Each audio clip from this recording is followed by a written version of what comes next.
morning, everybody. I'm doing this before um, work starts this morning. I'm finally fully moved, so I'm now at my new institution. After reading this week's module, I just feel like Dr. Sasso, man, you always pick stuff that really gets us thinking, and in some cases, really gets us.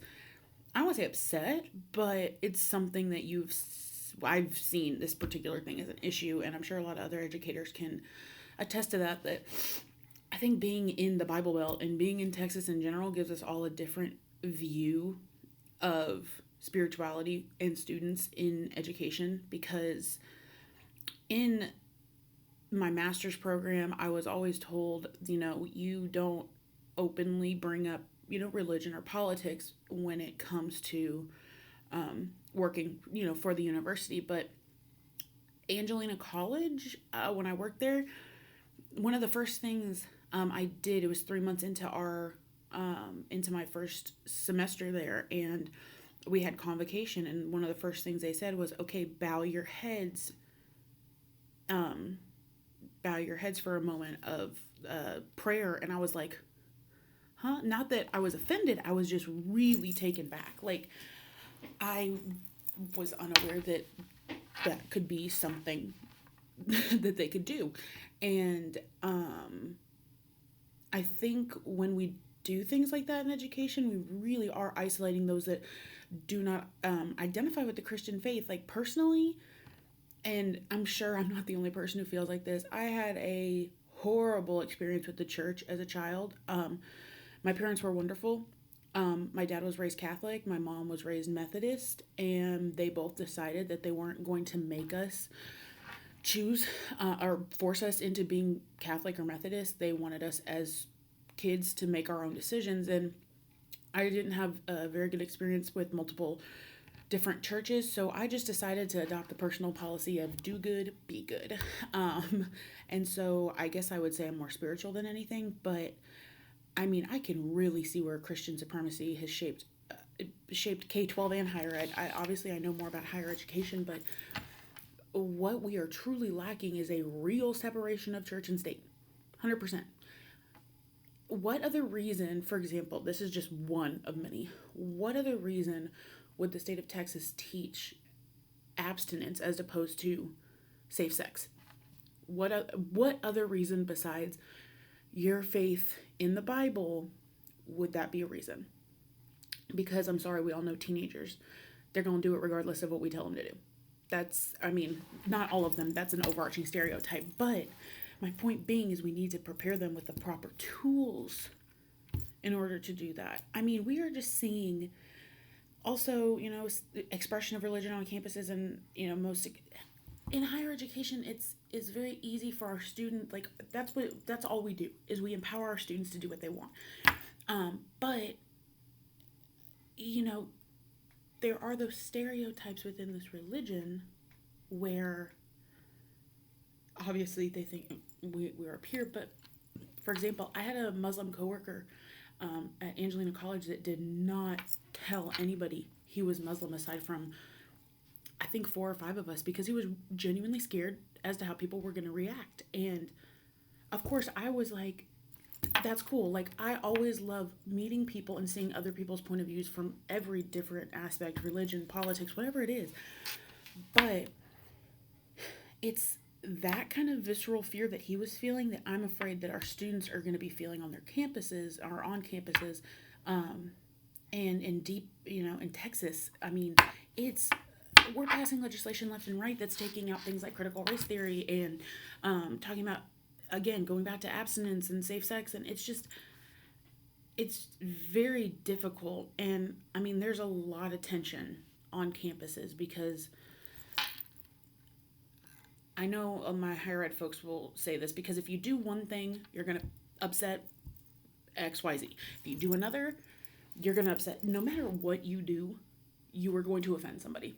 And it's unfortunate, but a prime example of this was when I worked at AC, and I had a group that wanted to. It's not related in the sense of religion, but that wanted to do a Black Lives Matter march, and it was peaceful. It was, but I mean, I'm not going to infringe upon their First Amendment rights, but instead, somebody got upset, called KTRE. I got basically ripped apart in the Lufkin Daily News for being a terrible person. Like, that's my point, is that at night, I can lay my head down on the pillow and know that I did right by my students. Um, Even if, Joe Schmo is out there talking about me, but we, that's the tension. That's a lot of the tension that, I feel. Um, but it's different for every area. And I will say, I've only been here for 3 days, and the culture is vastly different here at Lone Star Montgomery than it was at Angelina College. And I already feel a little bit of like an ease of working with students and an ease of navigating those kinds of issues. How does the enactment of religious freedom laws across the United States, such as birth control, religious freedom, the battle between... Listen, this is one of the things that bothers me the most. And I am in the camp of, when it comes to birth control, when it comes to abortions, when it comes to everything like that, if you get to the root of the issue with a lot of people, this is not everybody. And again, this is my opinion, and this is not me discounting anybody else's viewpoints. When it comes to pro-choice versus pro-life, and if you really get down to the root of the issue, when it comes to people who are pro-life, oftentimes I have found that their belief goes back to the Bible. It's morally wrong. It's this, it's that. But again, where is that separation of church and state? Where is it? My health, my body, my autonomy as a person should not be dictated by a piece of religious work. It's just, that's my personal opinion. And it's so sad that these are things that I'm having to work through, with 18-year-olds and 19-year-olds and kids that are lost and scared and don't know what to do. And I can't just, when it comes, access to like free birth control, that one's really tough now, because there's not many Planned Parenthoods left that I can just like refer students to. And it's the landscape of higher education and the landscape of PK-12 education is really changing with a lot of the legislation being passed.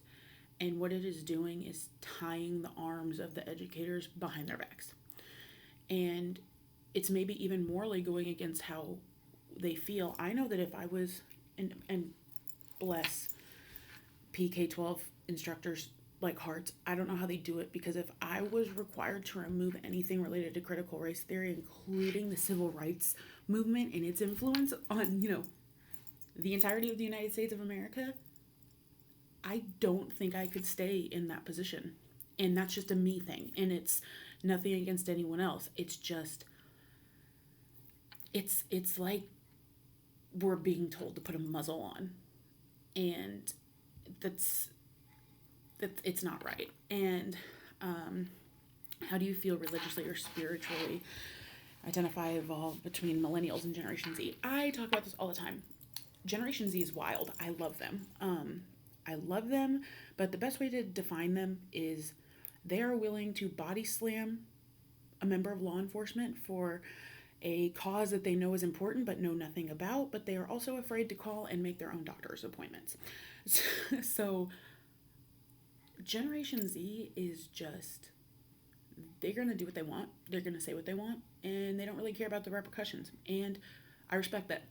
I really do. I really wish that I could have that mindset, but being an older millennial, I'm kind of like, no, I need a job, I need to not make anybody mad, I need to do those things. But when it comes to, I think with their spiritual identity, they're just very much like, they know what they want, and they know their morals, and they know what they believe in, and they are sticking to them.